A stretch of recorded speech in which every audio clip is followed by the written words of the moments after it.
Review, I would like to introduce our speakers for today. First, we have Scott Johnson, Alliance and Partnerships Manager at Blue Marble Payroll. Scott is responsible for creating and managing strategic partnerships that bring value to Blue Marble's client and prospect base. Scott has extensive experience delivering software solutions and building relationships in the human capital management and broker space with organizations ranging from small to enterprise level. We also have Justin Smith, Managing Director of True Partners Consulting's Global CFO Solutions Practice.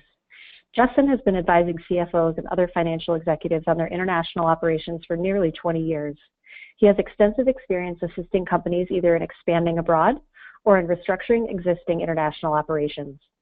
Justin advises clients on a variety of financial issues affecting international operations, including international tax, employment requirements, HR, global mobility, treasury and banking, finance, and business regulatory.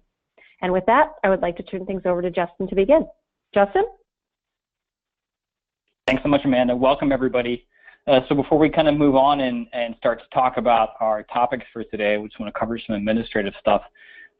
Just to be clear, as you can see from our bios, Scott and I, while we work together, we're not related, we're not brothers. And I know that can be difficult, maybe just based on appearances in general.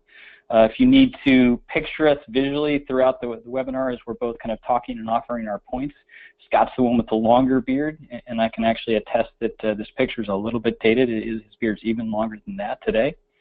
But in all seriousness, we do actually kind of bring slightly different backgrounds to the table. True Partners is really a tax and business advisory firm. We typically help financial professionals with tax and other kind of tangential matters. And Blue Marble is really a global payroll provider, right? And so, while Scott and I both have a lot of experience in dealing with different parts of a firm and helping, different departments within a firm, we typically, would on an average day be interacting with slightly different parts of the firm. So as you would expect, I'm usually dealing with the CFO, the controller, kind of the financial personnel, and Scott is often dealing more with the HR and the IT side of the house. So we do want to kind of bring those different viewpoints and those different perspectives to each of the issues that we focus on, and I think you'll hear that a little bit when we move through the slides and start talking about the technical topics. We have slightly different perspectives, and we are going to kind of hone in on those a little bit. So real quick, let me give you kind of an overview of what the series in general is meant to accomplish, and then that'll give you kind of a framework for how you should be thinking about the material today, and then we'll talk specifically about the technical topics we're going to go over today. So in general, the Doing Business Abroad series is meant to help CFOs, controllers, operational and financial executives to really kind of develop and hone their capabilities to manage international operations. And that could be applied to folks who maybe have significant international operations today and you're really just looking to kind of deal with ongoing challenges. Maybe you're going through some change orders. Also, a lot of our topics apply to firms that are a little bit new to the international expansion space. And this is meant to kind of help give you some guidance on what you should be thinking about and help guide you through that process of expansion. This is an ongoing quarterly series. The topics each quarter can range from either a technical topic to a regional specific topic. So sometimes we might have a webinar on doing business in Singapore, and we'll talk to you specifically about all the issues that you might face in setting up and managing operations in Singapore.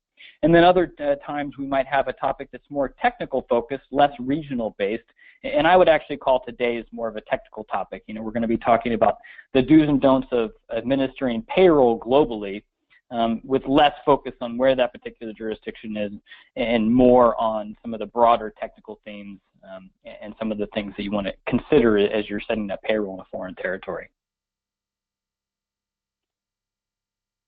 So for our agenda today, first we're going to talk about kind of the global landscape, and the idea there is that we're going to give you kind of some of the buckets that we see our corporate clients typically fit into and the big picture scenarios our clients typically face when they're expanding abroad and setting up payroll in foreign jurisdictions. We'll walk you through some of the challenges that our clients face, and some of the issues that you need to be on the lookout for, and and scope when you're initially looking to set up payroll for a new employee in a foreign territory. We'll talk about some of the other challenges that come along with employment. So not just administering the payroll, but what are some of the things that tie to that payroll? Other issues that like a CFO or a VPHR might face and need to consider when you're actually thinking about hiring someone in a foreign territory. We'll walk you through solutions, maybe some best practices, and some of the ways that some of our clients go about addressing those best practices and solutions.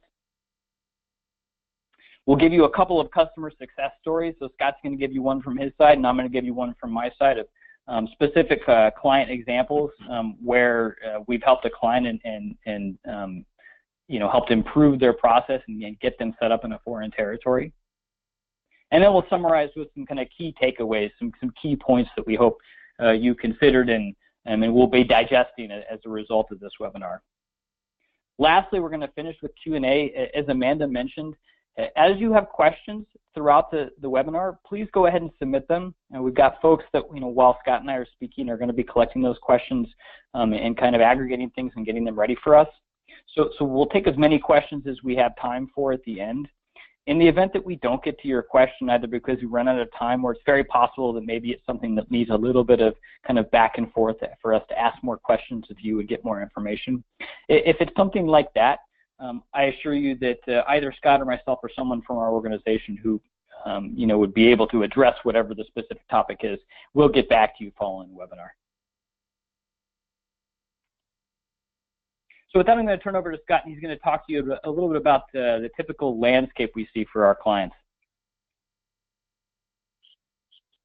Yeah, thank you, Justin and Amanda. Just a quick temperature check. You guys able to hear me okay? You sound good, Scott. Fantastic. Well, again, thank you. Really appreciate the time, everybody, especially those of you on the webinar. Glad to be here and excited to be part of this series, to share some insight around what we've seen in the global payroll landscape. As Justin mentioned, yes, the beard is slightly longer than what you've seen in the picture for those of you who may be interested or may meet me at some point in the future.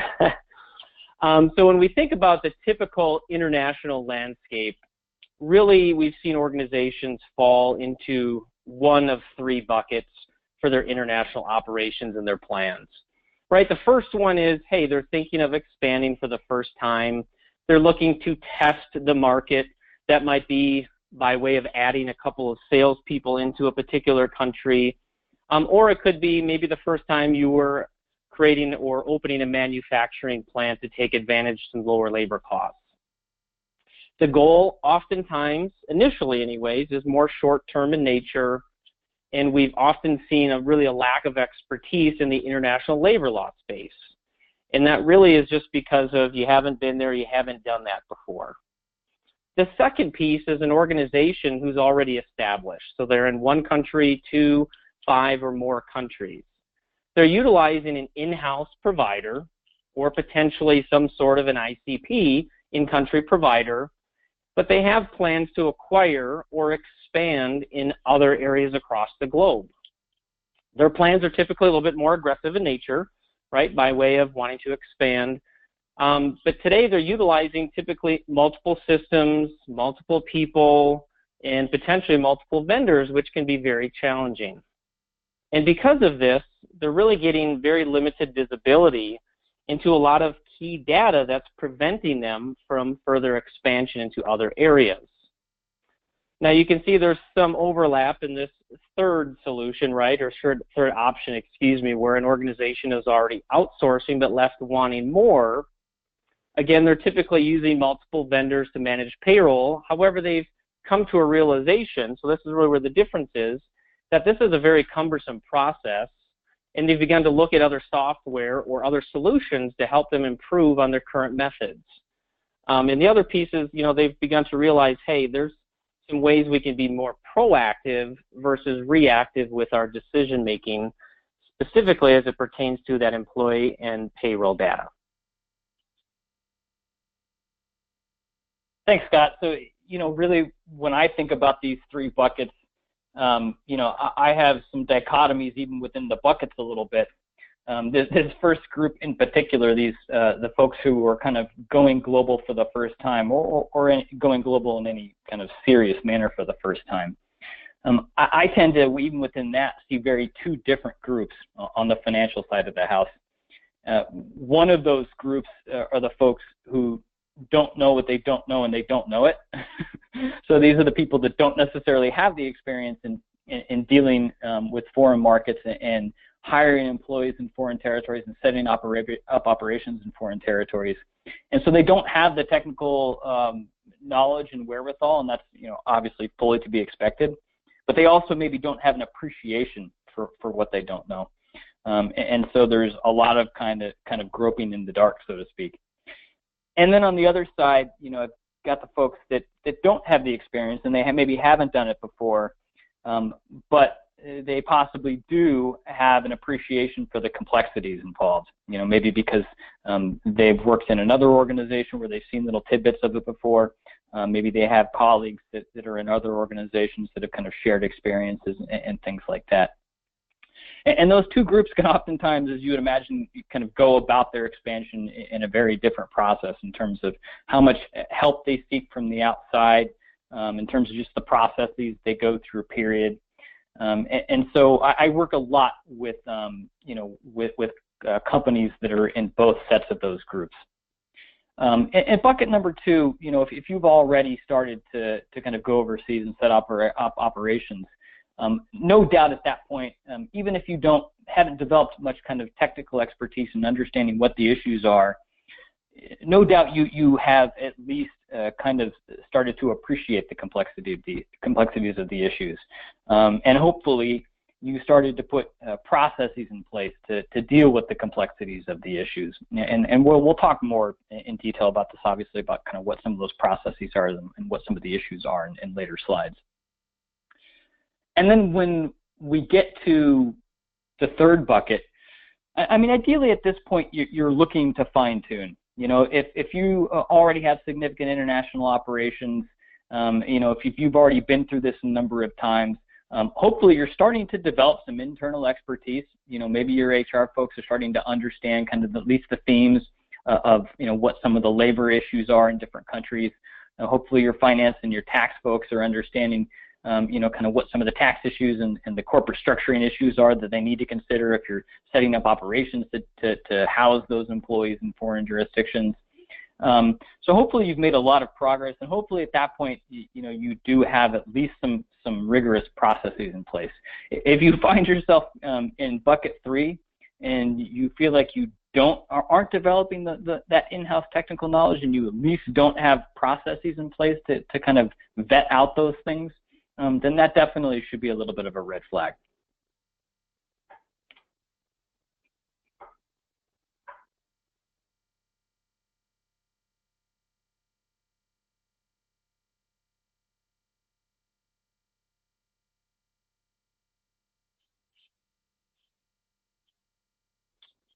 Okay, Justin, I may have lost you. You guys able to hear me okay?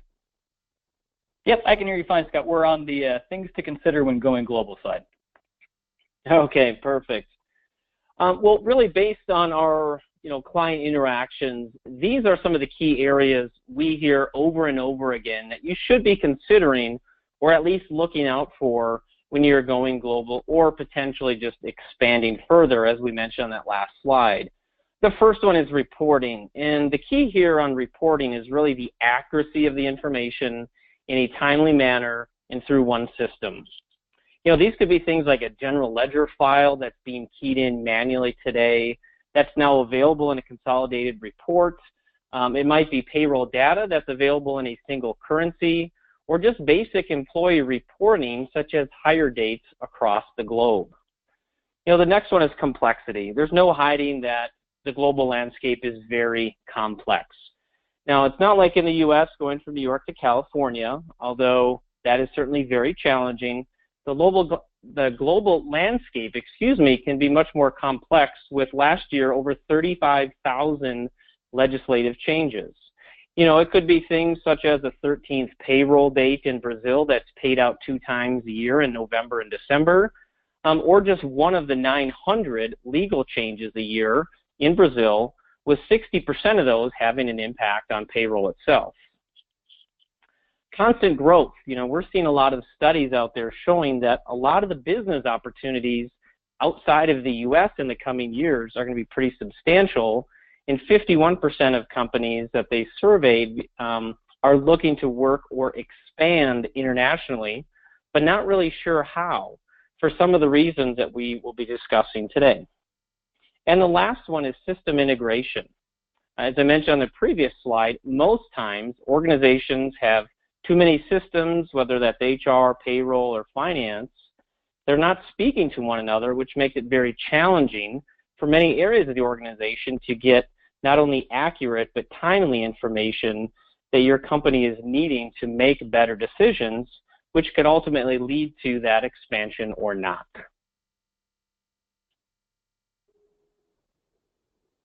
Thanks, Scott. When I think about each of these buckets from a financial personnel perspective, each of them kind of draws out different issues for me. So from a reporting perspective, I think about, if you're a CFO, if you're a controller, and you're helping or working with, say, the HR department to onboard new employees, I really view the reporting as kind of going both directions, right? There's an input component to it, and then there's an output component to it. Because just to administer payroll, the HR department is going to need certain financial data from you, and so that there's data going in. And then obviously there's data going out, because there's going to be different components to your, to your accounting platform, to your different financial reporting requirements that are coming out of the payroll process that, that you need to take account for. So there's kind of flows going both ways, and I think it's important to have solid processes in place to account for those flows going both ways. Certainly, from a controls perspective, I think we're all very aware of, the control requirements imposed either through an internal or an external audit process, especially if we think about, kind of the Sarbanes-Oxley type controls. And this is really where kind of your processes and your procedures, I think, come under scrutiny, and where you need to really have very formal documented processes and procedures. And we'll get into this more later, but to the extent that you can cut out manual processes, especially manual processes that involve different systems, maybe you're documenting some things in an Excel document and things are getting manually uploaded into a software platform, things like that. Cutting things like that out can go a long ways towards proving your control processes and procedures, both for internal and for external audit compliance. The complexity is obviously very, very critical for the folks that are kind of dealing with the labor issues. As Scott mentioned, Brazil is a great example of a place where I think even HR folks that deal in Brazil a lot are probably constantly confused and confounded by the mass of legislation that surrounds employment there. But even if you're not dealing with the rules, maybe you're not concerned necessarily, with kind of what all the benefits are there that are going to an employee in Brazil, and you're not necessarily concerned with severance and things like that, and making sure all that's buttoned up contractually and that all the obligations are being met. Still, from a financial perspective, you are concerned, with how it's being reported, whether you're reserving correctly for your obligations, that there are liabilities that you need to recognize. Oftentimes, there are kind of what I would call hidden liabilities, at least from the perspective of a U.S. executive. If you're used to dealing with U.S. labor issues, where we really have true at-will employment and really not a lot of true, kind of required benefits, maybe reserves and accounting for those liabilities have not been necessary, where it very well might be necessary in a foreign territory.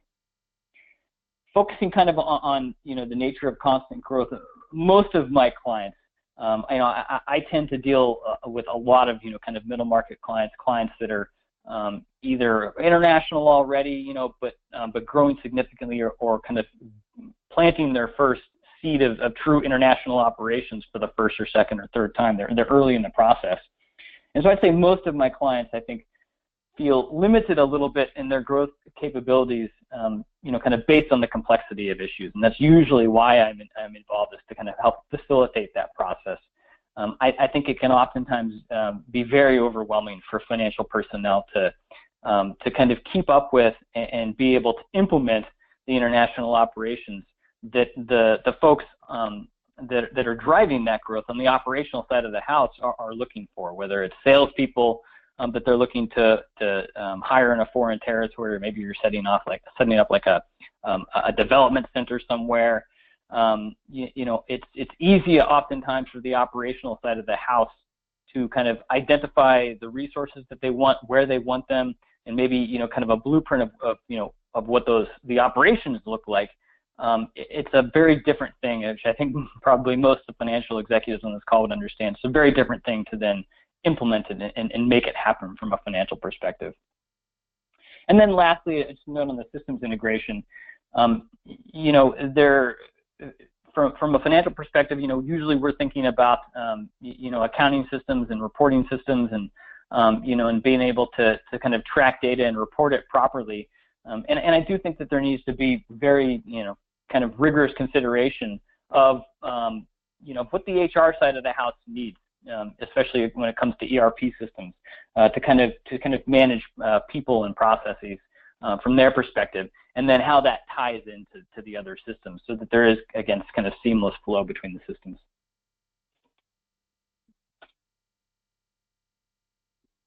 So let me talk just a little bit about some of the kind of other issues that come along with having international employment.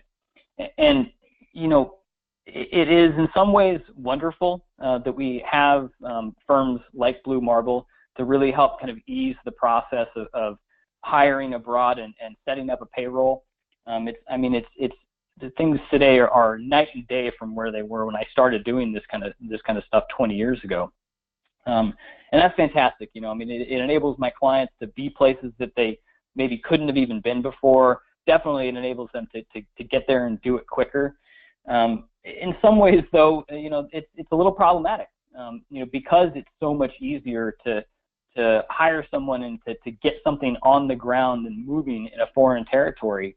A lot of times some of the other issues that come along with that hire, get kind of put on a back burner, maybe ignored completely, or underappreciated and not dealt with early enough in the process. So some other things that would come along with hiring an employee in a foreign territory, you need to think about things like employment contracts, right? We don't really have in the U.S., at least for most personnel, if you talk about very high-level executives, you may have very detailed employment contracts, but for your average employee, we don't have in the U.S. really a true employment contract, whereas in most jurisdictions around the world, that is going to be a very standard part of the hiring process, something that's going to go into very great detail about kind of all of the benefits and obligations and everything that an employee is entitled to. And that seems, I think, a little bit counterintuitive sometimes, especially to financial folks, because in so many places, so many of the obligations are statutory, but there oftentimes are scenarios where companies are going above and beyond statutory. And so even if you're just, offering kind of the basic statutory benefits, all that needs to be spelled out in clear detail so that there is not confusion, on the part of the employee or the employer about what the agreement was. And so that, if there is a requirement at a future state to document that's in place in a timely manner. And I think if any of you have experience in dealing with employment issues in foreign territories, it is not an uncommon thing to find yourself in a labor court, having to kind of defend the circumstances upon which an employee is either hired or fired. As mentioned, in most territories, there are extensive obligations that are going to come along with having an employee, and those obligations will typically follow the employee. The local rules and regulations usually don't care where the employer is. So even if you're, say, employing a UK person as an employee under a German entity, the rules are going to follow the employment requirements in the UK, right? And so it is very important to understand kind of what the rules and obligations are in each territory. And as I mentioned earlier, many times, you're going to go above and beyond, kind of the statutory obligations in order to attract the right talent. Permanent establishment, if you're not familiar with that term, is from a domestic U.S. perspective very similar to what we think of in terms of the nexus at the state level. It's giving a foreign entity an establishment, a place of business in that foreign territory. And there are a number of things that can lead to a permanent establishment, but certainly, as you can imagine, having personnel on the ground representing that foreign entity it's one of the top criteria that can draw a permanent establishment. So you do need to think about, in early in the process and well in advance of onboarding a person, who the employer of record is going to be. Just because you can maybe say have a person sitting on the ground in Germany and being an employee of the U.S. entity, just because it's possible to set that payroll up, doesn't mean you want to, right? So you need to think through what the ramifications are from a legal perspective. You need to think through what the ramifications are from a tax perspective, and make sure that you understand, kind of the trade-off of any risks that come along with that, with putting that kind of structure in place. So there are legal entity decisions that you need to think through when you're, kind of first onboarding an employee. There are going to be jurisdictions that don't have the concept of a non-resident employer, right? So if you're going to employ someone in certain jurisdictions, you will be required to have a legal entity in that jurisdiction, and then you have to go through the whole process of figuring out what kind of legal entity and and what makes the most sense for your structure.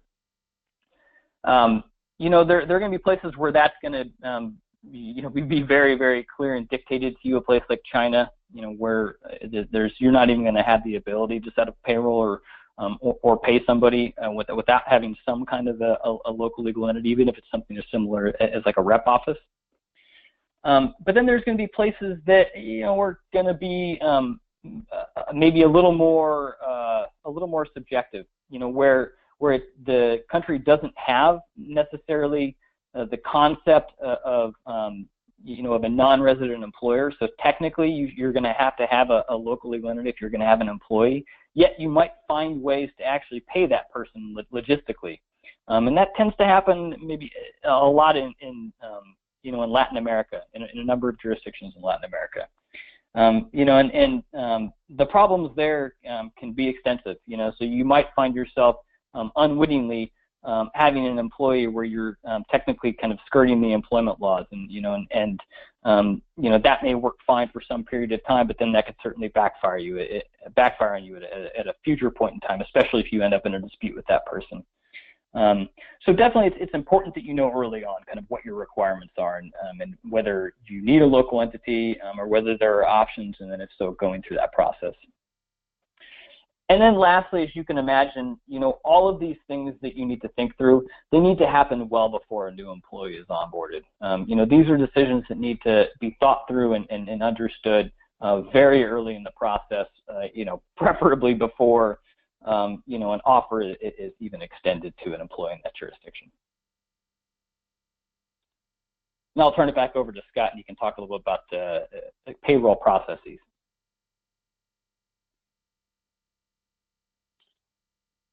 Thanks, Justin. So some of you on the line today might be able to relate to what you're seeing on this slide here. This is really a visual of what most organizations that we see, their payroll process looks like today. So imagine if you're in 2 or 5 or maybe even 10 countries, and then asked to get a master file of payroll data on a global basis.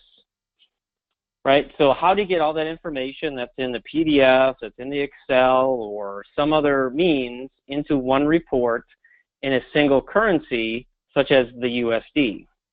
Right, we found from many of our clients this to be a very cumbersome, time-consuming, as well as an error-prone process sometimes.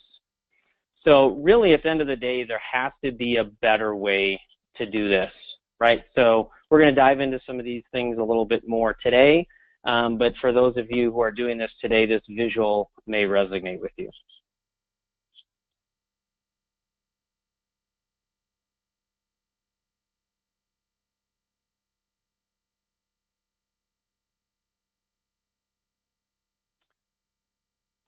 So let's take a look at what role really the right technology plays in solving many of the key challenges with processing global payroll that we've outlined, so far today, and want to reiterate some of the solutions that we have to some of these problems that we have, heard and seen from our clients.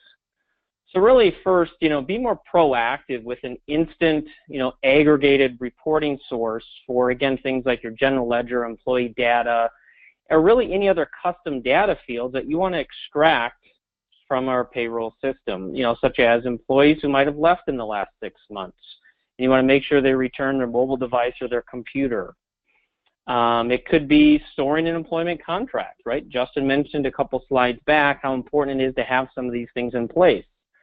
Well, where are you storing that information, and how are you making sure that that information is stored in a secure location? Right, consolidation of vendors and invoicing. This is another very challenging one.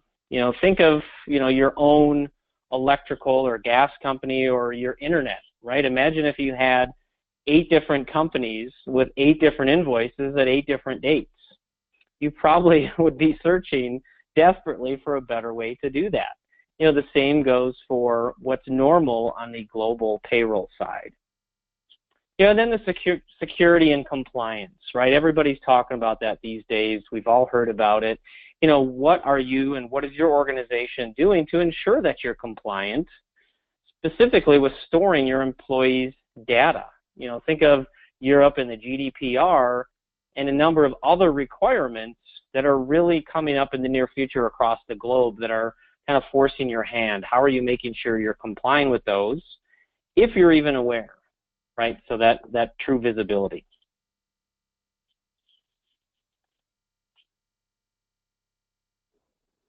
Thanks, Scott.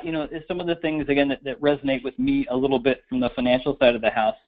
I think scalability is a big issue. Typically I'm dealing with clients that are growing quickly. They're under-resourced internally. They're probably, if they're only looking at, say, hiring someone in one jurisdiction today, most likely they're going to have a bunch of future jurisdictions on the horizon. So the ability to scale what you're doing, I think, is very important. And again, this gets back to the need for kind of having processes and procedures that that are adept enough to change and deal with future growth. I think also, this issue of kind of dealing with security and compliance, from the financial side of the house, usually we're thinking about, data privacy and things like that, more from, collecting customer information and, and how that information gets shared within the organization. Obviously recognize that from an HR perspective, we're talking about, the heart of what data privacy is looking to protect. It's, the information on your employees. And so, necessarily if you're a US-based company and you're, employing somebody in France, there's going to have to be, data that's going back and forth across the globe, sensitive, private information. And so, so you are going to need to take care that you're complying with the data privacy rules and regulations in each of the jurisdictions where, where you're employing somebody.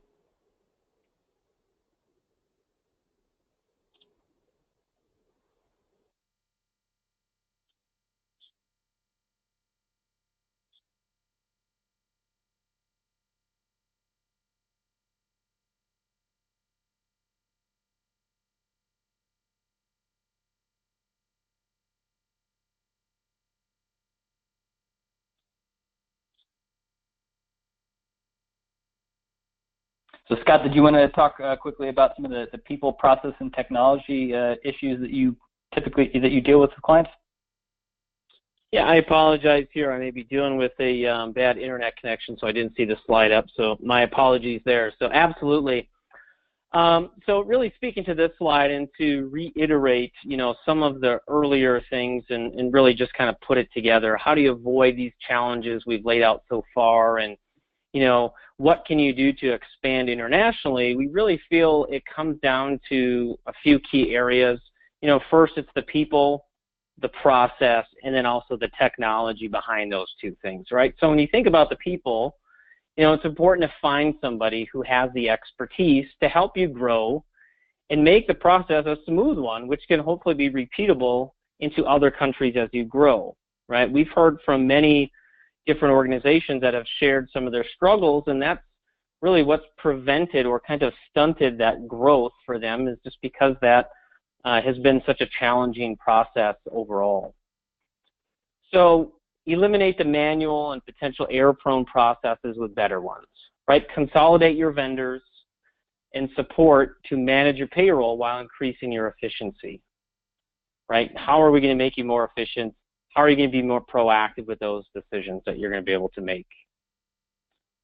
In the technology piece, right, we've obviously talked a lot about what role and how can technology have an impact on your growth and your expansion, specifically around managing your employees and that payroll piece specifically. It's important, again, to have that real-time visibility into key data, right, so it can be used in make that decision-making process, as well as your forecasting, right? We talk about the ability to be proactive versus reactive with your decisions. We hear a lot of times companies are waiting weeks to get information, sometimes months, right? How do we make that much better and much quicker for you?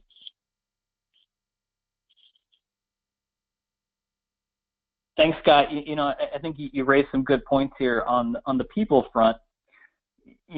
From my perspective, it's important that obviously you have the right resources to kind of guide you through your technical needs in that foreign jurisdiction. We talked about all the issues that you need to kind of stay apprised of. Your obligations from an employer's perspective. These things are going to be changing constantly. Tax law changing constantly. All your local rules and regulations, are going to be evolving, and so you're going to need technical help on the ground in that foreign jurisdiction. I think that should be a given, and so how you select that partner and what kind of partner you select, is something that you should think through very seriously before you even start down this process of having even I'd say one employee in a foreign jurisdiction. But I'd say also equally, you probably need to make sure you have the right resources identified on the home front as well. And that doesn't necessarily have to be outside help. That could be internal help. But there is a lot of coordination that goes on, especially if you're looking at hiring people in multiple jurisdictions. Just because you've got someone who's guiding you purely from a local perspective, that person's not necessarily going to have an appreciation for, what your overarching structure is, what maybe your goals and objectives are from a corporate perspective. They're certainly, not going to necessarily have an appreciation for any technical ramifications on the other side of the transaction, so to the extent that there is a U.S. regulation that's going to impact this transaction. So I think it is important to at least have good resources identified on the home front that can kind of oversee the rollout of international operations, oversee the rollout of hiring people in multiple jurisdictions, and hopefully that person's going to have, or that group is going to have, kind of the technical know-how to be able to connect the dots on all of the different aspects that come into having employees. So, understanding at least at a high level what some of the ramifications are from a legal entity structuring standpoint, from an employer obligation standpoint, from a treasury and banking standpoint, kind of all the things that, will be impacted by having operations in different jurisdictions. On the technology piece, having visibility to all your data in real time, I think is critically important. If you have any experience already in having employees in a foreign territory, there are some things that you must be able to report to different jurisdictions in a very quick and timely manner, especially, for instance, if you have stock options that come into play that you're issuing to people in foreign territories. Most jurisdictions have reporting mechanisms around the stock options. that have very quick, tight turnarounds, usually, a couple of days, within a pay period where there, are stock options, rights granted to an individual. But then there are change order type things that, again, I can't tell you how many times I work with clients where they find themselves behind the 8 ball due to a change order that's been coming for a while on the operational side of the house, and the financial personnel just weren't brought in early enough and or didn't know, kind of what the steps were involved. And a very typical one, would be the termination of employees. There are rigorous steps that you have to go through in most jurisdictions to terminate an employee, things that you need to document. But also, most jurisdictions, have some form of stipulated severance. And so there are calculations, quite frankly, that you need to go through. And then, informing the employee and providing reports to the employee, and possibly, through the labor courts and the labor processes as well. So, these are all things where you're going to need data at your fingertips to be able to meet these requirements very quickly. And if you're using multiple systems, if you're using manual processes, if you're doing a lot of documentation in Excel, for instance, it sometimes can be hard to get to the right data in real time. Now Scott's going to walk you through a customer success story that he's experienced at Blue Marble. Awesome, thanks, Justin. So yeah, I wanted to share some details around a client of ours who came on board recently, and some of the reasons they came on board, and then also some of the areas that we were really able to provide, some significant impact on their organization. So the organization, U.S.-based company in the technology space, roughly 1,500 employees in the U.S. They had 6 countries, or have 6 countries, and growing in terms of their headcount within each of those countries. Within that growth came a lot of challenges. So we heard some of the things we've already discussed today around, hey, we're working with multiple vendors. We have multiple invoices. It's very tough. It's very challenging to manage this, right? So there has to be a better way. So by providing that single database to help them manage that employee information, as we've discussed many times today already, providing them with significant visibility into a lot of information, there's really a significant savings. Just simple things like we heard, hey, it takes us, 20 hours to put together a single report of all of our payroll information across 6 different countries. Now the ability to provide a report that's accessible, anytime, anywhere, within a matter of seconds, can automatically now put a pretty significant time, thus an ROI of time savings, back into that company or that individual or team's time, right?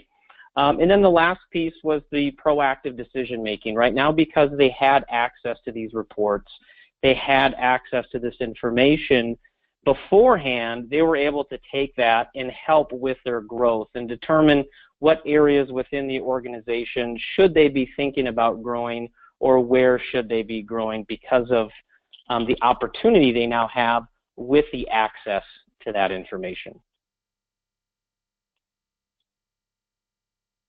Thank you, Scott. So I'm going to share a story from my side. This is a client who is a B2B software company. They have about $100 million in revenues. For their particular niche, they have had largely kind of saturated the domestic market a little bit, and they were really focused on going after international clientele for a lot of their top line growth. Even though they're a $100 million company, they are pretty lean and mean internally from an organizational perspective, and so they definitely kind of lacked the resources for kind of dealing with the complexities of hiring abroad for certain, and then other areas of kind of international expansion. When I got involved with them, the CFO was kind of playing catch up a little bit.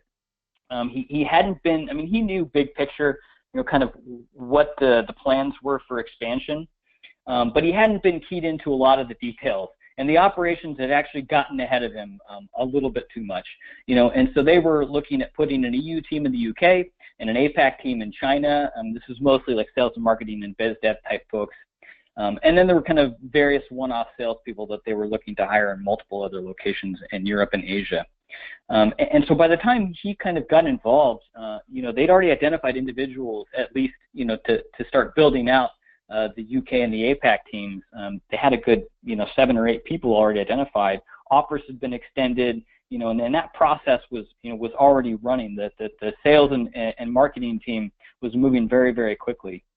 And he quickly recognized that he didn't have the ability to even know what issues he needed to be thinking through, whether he needed entities in these jurisdictions, whether they absolutely wanted to make even employees. Maybe they needed to bring some of these people on as, say, independent contractors. They hadn't really thought through any of those issues. And so I came in and obviously, we kind of helped scope out the issues specific to the immediate people that were coming on board. But more importantly, a lot of our focus was on, putting an internal process in place for onboarding new hires, for having, the CFO's office and his team, kind of plugged into the operational growth in an early stage, so that he could kind of see the specifics of what were coming in time to deal with them.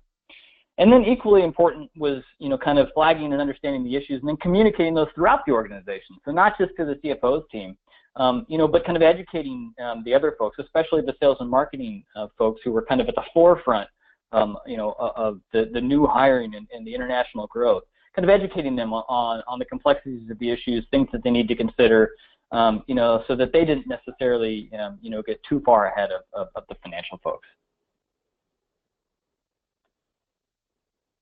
So last time I'm going to turn it back over to Scott, and we're going to just do some quick wrap-up with some key takeaways. Great, thanks for sharing, Justin. So really just wanted to, share hopefully a few things that everybody here on the line will walk away with today. The first one, and probably the most obvious, if you haven't got this already, and not to scare you, but this global payroll and expansion thing can be a little bit challenging. But just know that there's resources out there. Secondly, technology can be your friend and can make your expansion easier than you think, right, to help you with some of these processes and other things we've outlined here today. And lastly, if we haven't talked about this enough, is find a trusted resource, right? Find somebody that can help you. Don't go at it alone before you realize it's too late. I just had a conversation myself a couple of weeks ago. I deal a lot with our partners, and they said, hey, Scott, I wish I would have talked to you a few months back. We've gone at this ourselves, right? They were expanding into India and realized just how cumbersome and how challenging it was to go into that country and expand for the first time. So utilize resources, utilize your technology, but don't be scared. There's people out there that can help you with this stuff. So from my side, certainly appreciate everybody's time today and hope this was beneficial. Yeah, thanks, Scott. And from my perspective, again, not to harp on all these things too much, but, if you're a CFO, if you're a controller sitting out there, have good processes in place and processes that get you on the forefront of your firm's international expansion. Get you out there so that you know in detail, who's being hired where, what's being set up well in advance of the process even starting, so that you can digest it a little bit and think through what needs to happen in advance. And then, again, have resources lined up, both internal and external resources, and have those resources lined up well before any transactions start happening. So now we're going to turn it over to the Q&A session. Great. Hi, everyone. This is Amanda back with you. Thanks so much to everyone who submitted their questions. If you still have questions, there's still time. Feel free to submit those through the questions window. Gentlemen, the first question, which countries do you see the most opportunity for growth? Which countries present the most challenges? Sure, I can, this is Scott, take a first crack at